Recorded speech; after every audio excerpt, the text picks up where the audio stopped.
গতকালকের পর ঠিক আজ আমরা দাঁড়িয়ে রয়েছি মুর্শিদাবাদ জেলার ঐতিহ্যবাহী শহর জঙ্গিপুর প্রাণকেন্দ্র ফুলতলায়।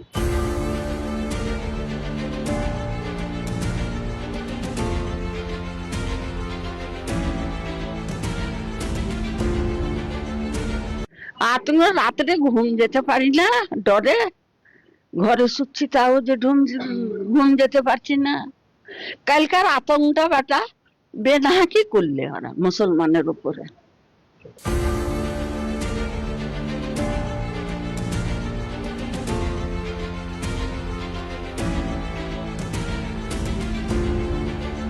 দোকান জ্বলিয়ে দিয়েছে, আমি দোকানের ভিতরে ঢুকে আছি, এবার বাড়াতে পারছি না, এখানে সব সামনে দাঁড়িয়ে আছে, সব জ্বলিয়ে দিয়েছে, সাইড চলছে ভাঙা ভাঙা করে। তো অফিসার পিছিয়ে আসছে, আধ ঘন্টা পর পুলিশ আসছে, সাদা তুলে আপনাকে বাঁচাচ্ছে। 4টা মহিলা ঢুকেছিল, আমরা 2 জন ঢুকেছিলাম, সব মহিলারা বাঁচাইছি আমরা এখান, বুঝলেন। শাটার মারছে, বাড়ি ভাঙছে, শাটার সব করছে, সব ছিঁড়ে ফেলে দিয়েছে, বুঝলেন। অত্যাচার আমাদের উপরে অত্যাচার করেছে কাল। ঠিক যে জায়গাতে গতকালকে ঘটে যায় একের পর এক তাণ্ডব, একের পর এক রোমহর্ষক ঘটনা, রাম নবমীর নামে যে মিছিল বের হয়, সে মিছিল থেকে কিভাবে এই তাণ্ডব চালানো হলো সেই নিয়ে সাধারণ মানুষের প্রতিক্রিয়া নিতে এবং যে সমস্ত ফুটপাতে সাধারণ ব্যবসায়িক রয়েছে তাদের ওপরে যে তাণ্ডব চালানো হলো, তাদের দোকানে যে লুটপাট চালানো হলো, কে বা কারা এই লুটপাট চালালো।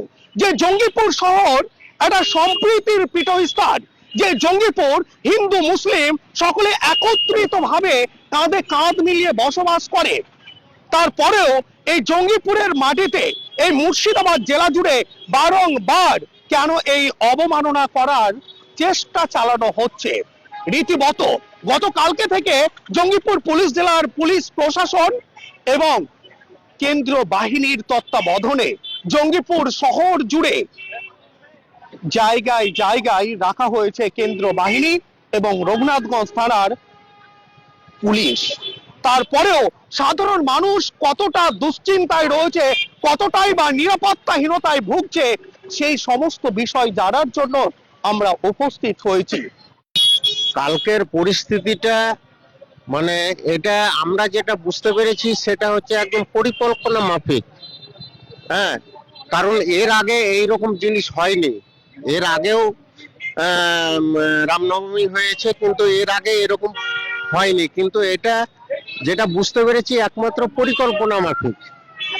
হ্যাঁ, এই দোকান ভাঙচুর করা, তারপরে আপনার কিছু কিছু লোককে গায়ে মেরে দেওয়া, এগুলো পরিকল্পনা করে এটা করেছে আপনার ওই মানে রামনবমীর মিছিল থেকেই করেছে।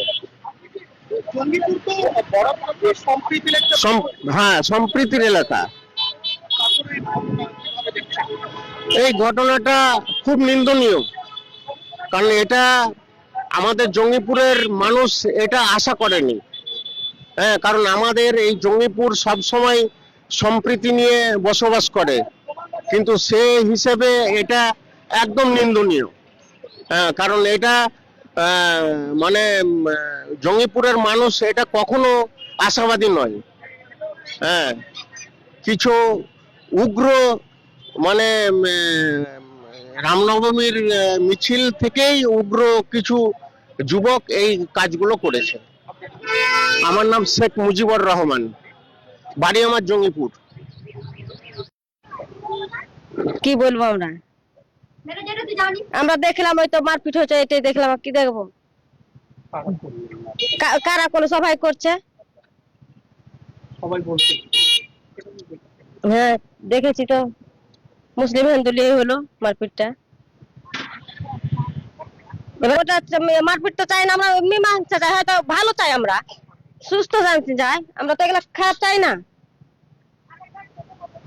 নাই, আমাদের এখানে কোনো ঝামেলা নাই, হিন্দু মুসলিম আমাদের ভালোই চলছিল, না কিছু হয়নি তো।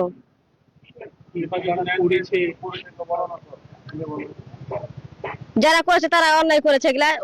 ও যে পুলিশ এসে এই ধরলেন কি এই গলি থেকে, আর ওই যে আমার জান্না আছে, শুনে জান্না আছে, ওই জান্নাতে পুলিশ খালি থই থই করছে। ওই বাড়ির লোককে বলছে দুয়ার খোলেন, খালি ভড়াভড় দুয়ারে ভেঙেও দিয়েছে, যে ভড়াভড় দুয়ারে বাড়ি মারছে। হ্যাঁ, আর আমি জান্নাটাকে খুলে আমি শুতেছি, রাত্রে রেখে যা গরম লাগছিল। হ্যাঁ, চালা পেয়ে আমি লক করে উঠে জান্নাটা লাগিয়ে দিতে দেখছি তো খালি পুলিশ গড় করছে। ওই বাড়ির লোককে উঠাইছে, দিয়ে বলছে কাকিমা দরজা খোলো, কাকিমা দরজা খোলো। খুললে না, তখন বলছে দরজা খুললেন না, পরে কে খারাপ হবে। দিয়ে আর এক বাড়ি চলে গেল, ও ভিতরকার বাড়িটা চলে গেল। আতঙ্কিত। হ্যাঁ, আতঙ্ক, রাত্রে ঘুম যেতে পারি না ডরে, ঘরে শুচ্ছি তাও যে ঘুম যেতে পারছি না। কালকার আতঙ্কটা বেটা বেনাকি করলে ওরা মুসলমানের উপরে।